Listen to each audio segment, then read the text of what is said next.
हरे कृष्ण कृष्ण कृष्ण हरे हरे।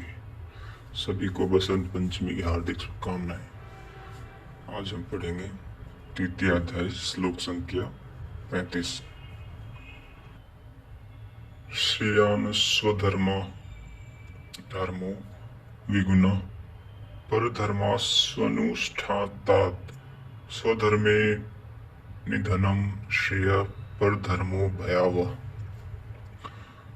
एक साधक 10 वर्ष से साधना में लगा हुआ है और दूसरा आज साधना में प्रवेश ले रहा है। दोनों की क्षमता एक जैसी नहीं होगी। पारंपरिक साधक यदि उसकी नकल करता है तो नष्ट हो जाएगा। इसी पर श्री कृष्ण कहते हैं कि अच्छी प्रकार आचरण किए हुए दूसरे के धर्म में गुण रहित भी अपना धर्म अधिक उत्तम है। स्वभाव से उत्पन्न कर्म में प्रवृत्त होने की क्षमता स्वधर्म है। अपनी क्षमता के अनुसार कर्म में प्रवृत्त होने से साधक एक न एक दिन पार पा जाता है। अतः स्वधर्माचरण में मरना भी परम कल्याणकारी है। जहाँ से साधन छूटेगा, शरीर मिलने पर वहीं से पुनः प्रारंभ होगा। आत्मा तो मरता नहीं। शरीर जो कि वस्त्र के समान है, बदलने से आपके बुद्धि विचार बदल तो नहीं सकते। आगे वालों की तरह स्वांग बनाने से साधक भय को प्राप्त होगा। भय प्रकृति में होता है, परमात्मा में नहीं। प्रकृति का आवरण और घना हो उठेगा।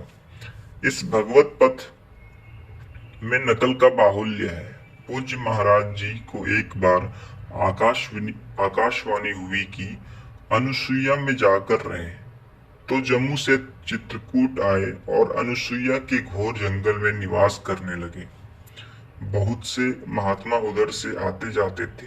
एक ने देखा कि परमहंस जी दिगंबर नंग धड़ंग निवास करते हैं, उनका सम्मान है, तो तुरंत उन्होंने कौपीन फेंका, दंड कमंडल एक अन्य महात्मा को दे दिया और दिगंबर हो गए। कुछ साल बाद आए तो देखा कि परमहंस जी लोगों से बातें भी करते हैं, गालियां भी देते हैं। महाराज जी को आदेश हुआ था कि भक्तों के कल्याणार्थ कुछ ताड़ना दिया करें।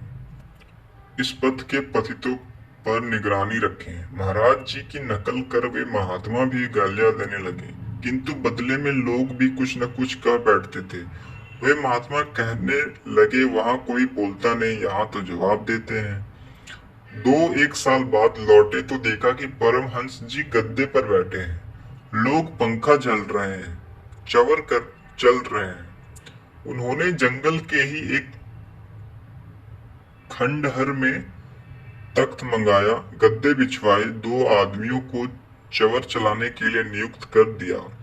हर सोमवार को भीड़ भी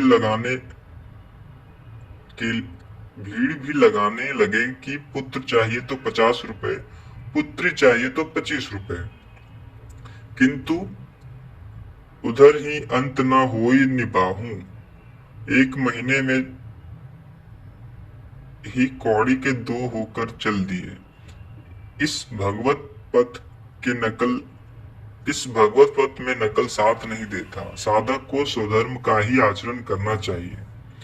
स्वधर्म क्या है? अध्याय 2 में श्री कृष्ण ने स्वधर्म का नाम लिया था कि स्वधर्म को देखकर भी तू युद्ध करने योग्य है। क्षत्रिय के लिए इससे बढ़कर कल्याणकारी मार्ग नहीं है। स्वधर्म में अर्जुन क्षत्रिय पाया जाता है। संकेत किया कि अर्जुन जो ब्राह्मण है, वेदों का उपदेश उनके लिए शुद्ध जलाशय के तुल्य है। तू वेदों से ऊपर उठ और ब्राह्मण बन, अर्थात स्वधर्म में परिवर्तन संभव है। वहां पुनः कहा कि राग द्वेष के वश में ना हो, इन्हें काट। स्वधर्म श्रेष्ठकर है। इसका यह आशय नहीं है कि अर्जुन किसी ब्राह्मण की नकल करके उस जैसी वेशभूषा बना ले। एक ही कर्म पथ को महापुरुष ने 4 श्रेणियों में बांट दिया: निकृष्ट, मध्यम, उत्तम और अति उत्तम। इन श्रेणी के साधकों को क्रमशः शुद्ध, वैश्य, क्षत्रिय और ब्राह्मण की संज्ञा दी। शूद्र वाली क्षमता से कर्म का आरंभ होता है और साधना क्रम में वही साधक ब्राह्मण बन जाता है। इससे भी आगे जब परमात्मा में प्रवेश पा जाता है तो न ब्राह्मणो न क्षत्रिय न वैश्यो न शूद्रा, चिदानंद रूप शिवोहम शिवोहम।